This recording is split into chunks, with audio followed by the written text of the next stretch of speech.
కేంద్ర ఎన్నికల సంఘం పోలీసు అధికారులు మార్చింది, కొత్త అధికారులను పెట్టింది. ఘర్షణలన్నీ ఆ తర్వాతనే బిగినాయి. ఎందుకంటే కొత్త అధికారికి గ్రౌండ్ తెలుసుకోవడానికి ఓ 2-3 నెలలు పడుతుంది. కరెక్ట్గా ఎన్నికల ప్రక్రియ బిగినయ్యాక చేస్తే ఎట్లా సాధ్యమవుతుంది? ఎవడు రౌడీ, ఎవడు ఫ్యాక్షనిస్టు, ఎవడు అరాచకవాది, ఎవడు మంచోడు ఇవన్నీ ఎట్లా తెలుస్తాయి? అది తెలిసేలోపు పుణ్యకాలం గడిచిపోయింది. ఈ లోపు కాస్త పెను ఘర్షణలు దారితీసినాయి. దానికి కారణం మీ ఇద్దరు వచ్చి సంజాయిషి చెప్పమని చీఫ్ సెక్రటరీని అట్లాగే డీజీపీని పిలిచింది కేంద్ర ఎన్నికల సంఘం. వాళ్ళిద్దరూ వివరంగా చెప్పారు. కొత్తగా మార్పులు చేర్పుల వలన ఇదంతా జరిగింది. డీజీపీని కొత్తగా మార్చడం, ఇంటెలిజెన్స్ చీఫ్ని కొత్తగా మార్చడం, అట్లాగే కొత్తగా పోలీస్ అధికారిని డిప్యూట్ చేయడం, దానివలన ఈ పరిస్థితి తలెత్తిందని చెప్పారు.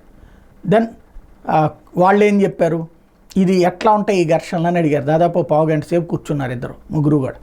కూర్చున్నాక ఇది ఎట్లా పరిష్కారం అంటే, దీనికి ఇప్పుడు ఆల్రెడీ ప్రతి చోట కూడా ఎక్కడికక్కడ కేసులు పెడుతున్నాం, వేగంగా కేసులు పెడుతున్నాం, ఇరు వర్గాల మీదనే కేసులు పెడుతున్నాం, బైండ్ ఓవర్ చేస్తున్నాం, జైలుకు పంపిస్తున్నాం. సమస్య పరిష్కారం అవుతుందంటే మరి ఎలక్షన్ అయిపోతే పరిస్థితి ఏంటి? రేపు పొద్దున కౌంటింగ్ అయిపోతే అంటే ఘర్షణ తలెత్తే వాతావరణం ఉంటుంది. అంటే ఇంకో 15 రోజుల పాటు సిఆర్పిఎఫ్ బలగాల్ని అక్కడే ఉంచమని ఎన్నికల సంఘం ఆదేశించింది.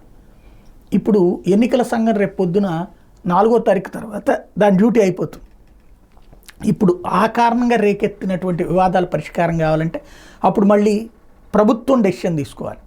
కేంద్ర ప్రభుత్వం, రాష్ట్ర ప్రభుత్వం కేంద్రం అడగాలి, కేంద్రం రాష్ట్రాన్ని అడగాలి. బట్ ఎవరు అధికారంలోకి వచ్చినా గొడవలు ప్రోత్సహించడానికే సిద్ధంగా ఉన్నారు.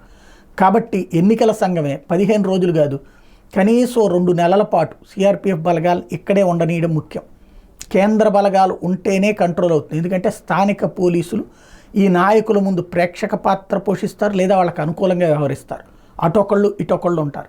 దాని పర్యవసానమే ఇంత సంఘర్షణ వాతావరణం తలెత్తడం. కాబట్టి ఎన్నికల సంఘం రాష్ట్ర ఎన్నికల అధికారి మీనా గారు వాళ్ళకి ఇంటిమేట్ చేయడం బెటర్, ఇంకో 2 నెలలు ఉంచడం ఉత్తమం.